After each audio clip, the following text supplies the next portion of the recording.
Good evening.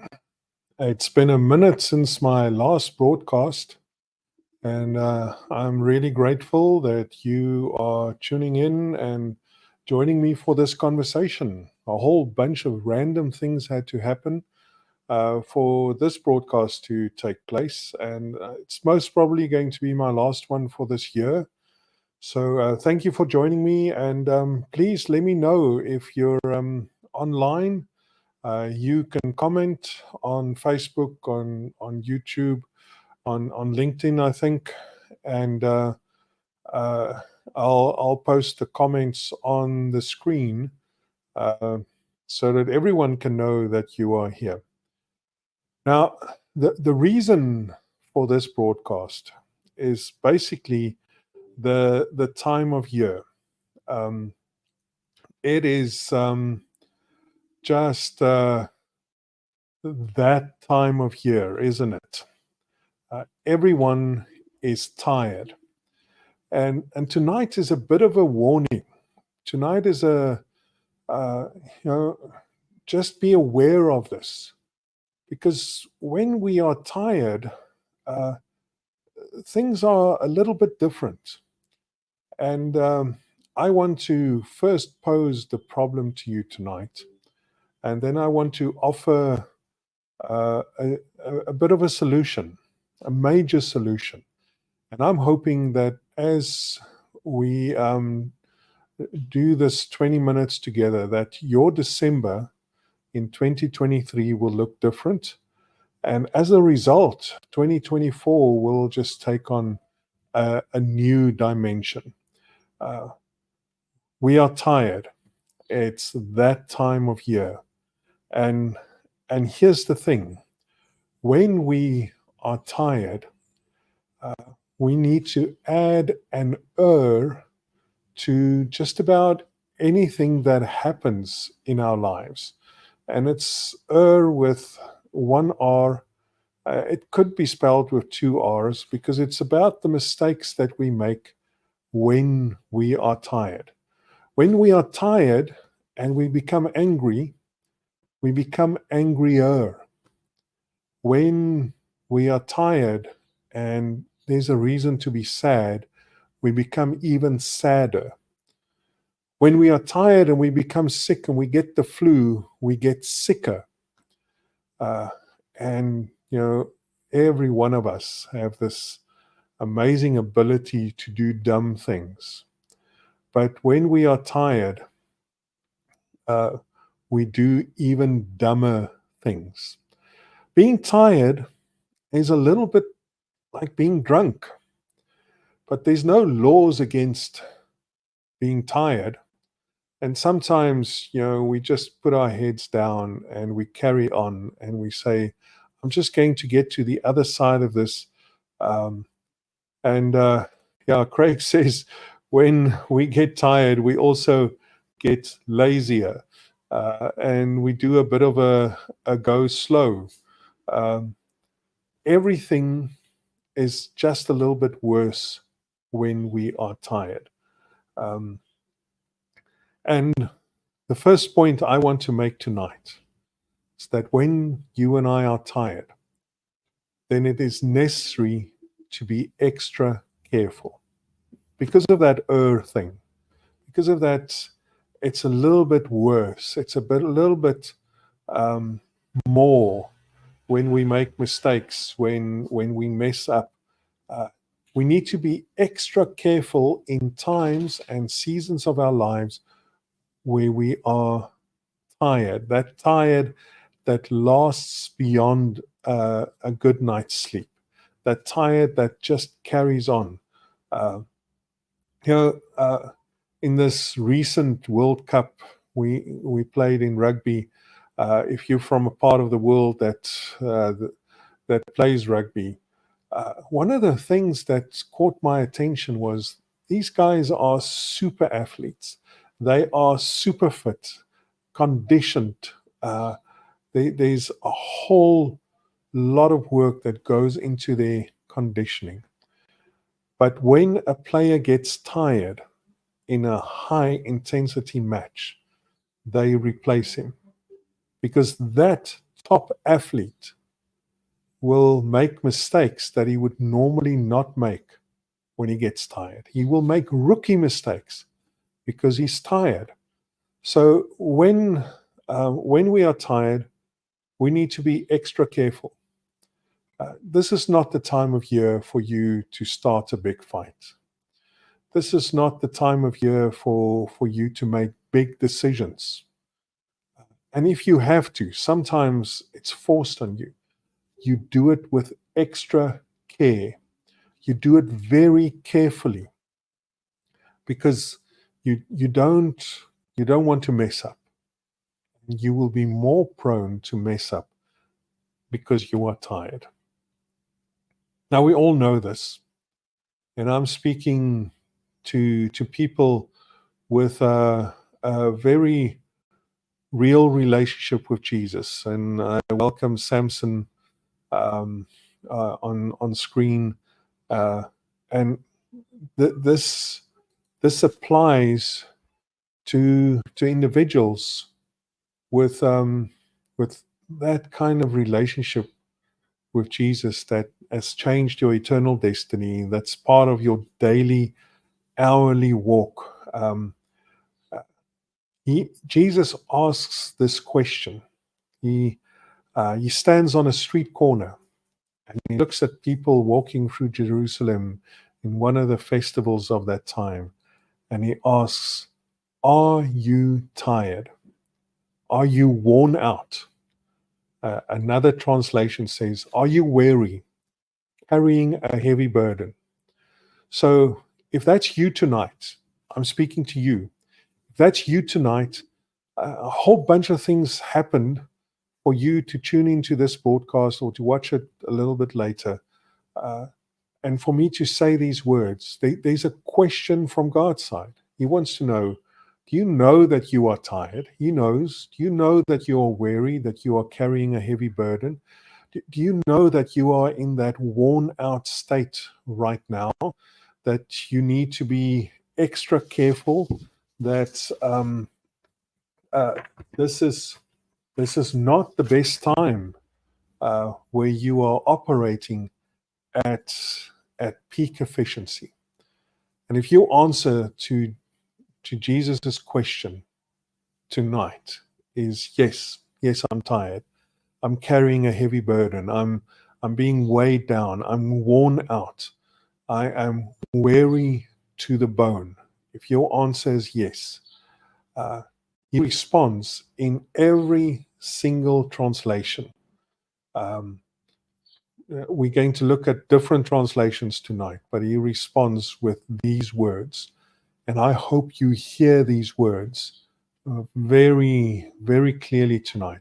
His response to your tiredness is simply this: then come to me. Come to me. I hope you can see this picture. Wide open arms, a welcoming smile. Jesus saying, I know you're tired. I know you're weary. Come to me. It is time to come to me. And he says this: come to me, and I will give you rest. Now, normally when somebody's tired, we prescribe rest, don't we? And rest takes on the form of doing something completely different, stopping what you're doing, not doing anything for a while, sleeping. When you're tired, you go to bed and you sleep. And those are all good things. But there's a tired that goes beyond sleep, tired that goes beyond just changing your context for a short burst. And in this picture, I see this. Jesus says, if you come to him, he will give you rest. So rest is not an activity like sleeping, merely that, or ceasing what you're doing. Rest is not that. Rest is something that Jesus has in his hands to give you. It's a gift, something that he gives to you. I will give you rest. Um, he's standing there with a bag of rest in his hands. And he says, if you come to him, he will give it to you. He will give you this bag. And in this bag, there's rest. You just have to come to him. And he carries on and he says, let me teach you, because I am humble and gentle at heart. And I don't want to spend too much time on this, but the greatest teachers are people who are humble and gentle at heart. Every one of the great teachers I have known, they are humble and they are gentle at heart. That's what qualifies you to be a great teacher. It says, he will teach you and you will find rest for your souls. For my yoke is easy to bear, and the burden I give you is light.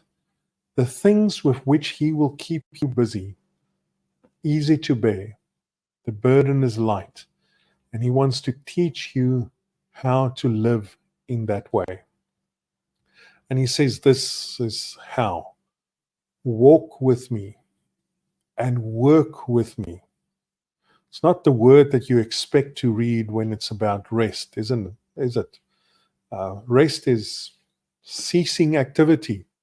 Jesus says, walk with me, work with me, watch how I do it, learn the unforced rhythms of grace. And I'm not going to carry on too much about that sentence tonight. If you've listened to this broadcast before, you know that it is something that moves my heart very deeply. He says again, I won't lay anything heavy or ill-fitting on you. Keep company with me, and you'll learn to live freely and lightly. Just again, this invitation. Come to me. Come to me. Walk with me. Work with me. Keep company with me. Be with me. And I will give you rest. So that's really the simple answer, isn't it? Come to him. Just come and be with him. And I wanted to highlight these words on the screen here, where it says, watch how I do it. Watch how I do it. The technology didn't allow me, but just see those words. Come to him and then watch how he lives. Watch how he works. Watch how he does it. And I want to show you one example of how Jesus did it. Just so that you can understand this invitation to keep company with him, so that he will give you rest. The rest that restores your soul, the rest that prepares you for 2024, the rest that rejuvenates you, brings you back to that place where you are full of energy, where your mind is working at its best, where you are the best version of you that you can possibly be. The rest that causes that. Watch how he does it. In Matthew 14, there's a story of Jesus spending a whole day with about 15,000 people in the hills away from a town. And he ministers to them. And I have no idea how that would work. I have no idea how, without a PA system, without all the technology that we have today, how he would minister to 15,000 people. But he did that all day. And then he became concerned about their hunger. And he asked his disciples, so what do you have in your hand? And he fed 15,000 people. You know the story. It's a beautiful story. He had ministered all day to 15,000 people. He fed all 15,000 people, miracle upon miracle upon miracle. I would guess that at the end of that day, if you ask Jesus, are you tired? Are you weary? His answer would have been a resounding yes. Uh, he must have been tired to the core of his being after all of that work. I can't imagine it being anything different. And then the Bible says this, and this is so amazing.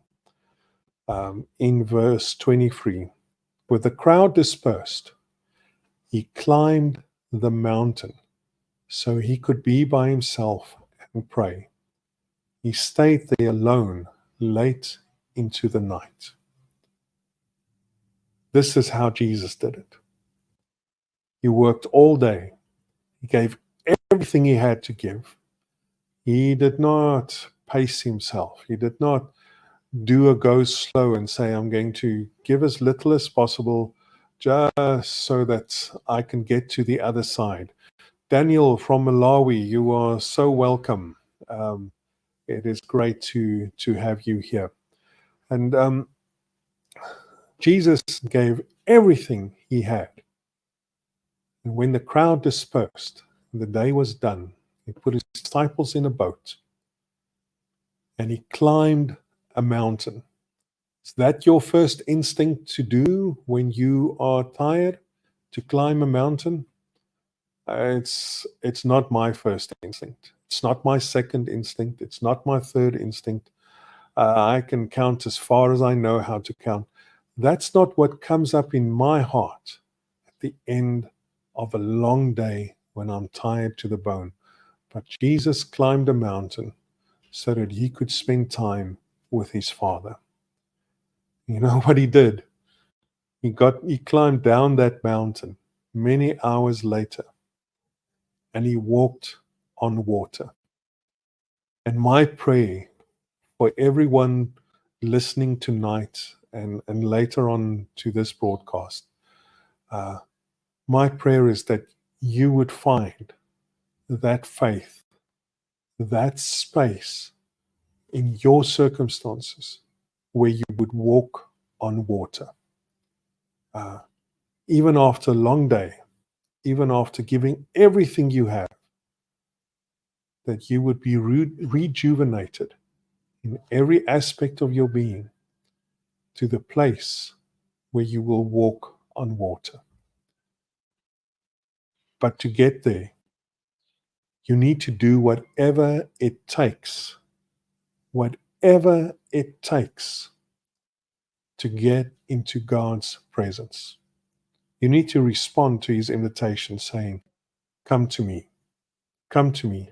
And I'm not talking weeks and days. I'm not talking rent a cabin in a mountain and go and sit there. I'm saying you need to climb whatever mountain you need to overcome to get into his presence.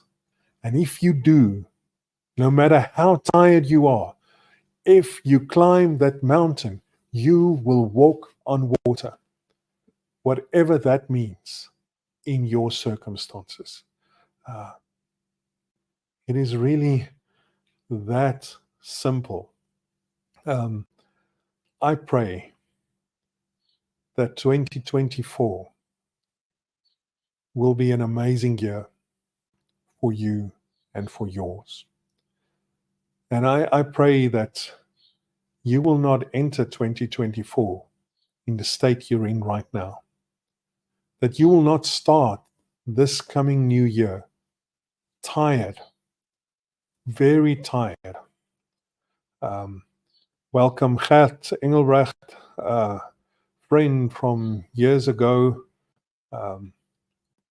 and Craig chipping in, responding to the other people that's with us. 2024 can be a year of walking on water for you. But you need to climb the mountain first. You need to respond to Jesus' invitation, saying, "Come to me, keep company with me, walk with me, work with me, watch how I do it," and just enter into his presence. And I know there are some of you that's very practical people. And you're saying, how? How? James answers this question and he says, simple, come close to God, and God will come close to you. Uh, it's dangerous living in a tired state. It's dangerous not having all your faculties and all your energy. It's dangerous when you are sadder and angrier and sicker and dumber than you should be because you're tired. Don't stay there. Respond to his invitation. Come close to God, and God will come close to you. And your action is a very simple one.